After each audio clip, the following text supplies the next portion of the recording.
इस महाकुंभ के दौरान कई बाबा देखने को मिले, कभी छतरी वाले बाबा तो कभी आईआईटी बाबा। अब न्यूज 18 एक ऐसे बाबा से आपकी मुलाकात कराने जा रहा है जो परम गुरु के नाम से जाने जाते हैं। हरियाणा के रहने वाले ये बाबा 3000 करोड़ का व्यापार छोड़कर भक्ति साधना में लीन हो गए।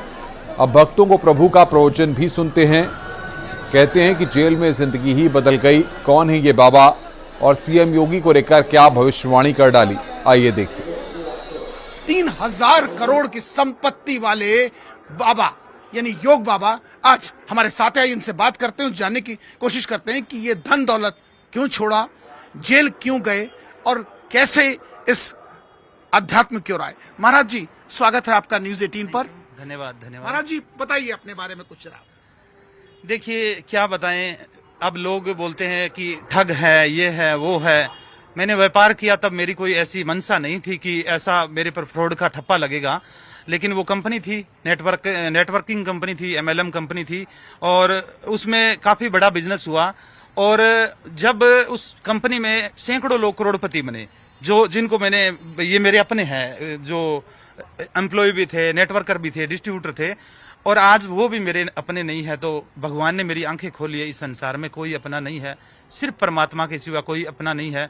तो मैं एक शून्य जो क्रिश्चियन, मैं अपने आप को भी बोलता हूँ मैं क्रिश्चियन हूँ, ठीक है, मैं उसकी शरण में चला गया हूँ। और मैंने भगवत गीता जेल के अंदर 5 साल के अंदर इस भगवत गीता 700 पेज की भगवत गीता आज की लैंग्वेज में लिखी है। और मैं तो ये चाहता हूँ कि ऐसा लोग मेरे बारे में बुरा बुरा बोल रहे हैं। गीता सबसे बड़ा शास्त्र है, ये इसकी अनुवाद किया है। मैं तो इसकी शपथ लेकर बोलता हूं कि मैं दुनिया को कुछ देना चाहता हूं। आप मेरे पीछे के अतीत को भूलकर मैं आगे कुछ देना चाहता हूं, उस पर विश्वास करें।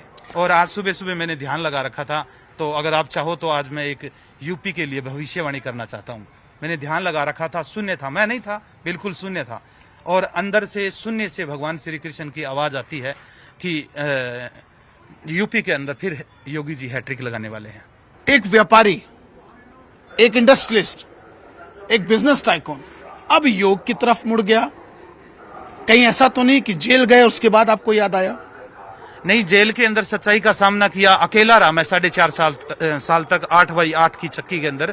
और जब अकेला कोई व्यक्ति 4 दिन रह जाए, 4 साल तो बहुत बड़ी बात है ना, आपके पास मोबाइल है ना कोई आपके मिलने वाले, अकेला बिल्कुल, तो बात तो करेगा ना, मैं कौन हूँ, कहाँ से आया हूँ, जन्म के बाद में, इस मृत्यु के बाद में कहाँ जाऊंगा। ये सारी चीजें मेरे को एकांत में ये चीजें हुई और मैं तो डिप्रेशन में चला गया था, अंदर सुसाइड करने वाला था। ऐसे ही मेरे सामने गीता आ गई थी, येलो कलर की, श्लोक और अर्थ की। पढ़ते पढ़ते पढ़ते आनंद आया, संतुष्टि हुई। 500 बार पढ़ा फिर मैंने उसको।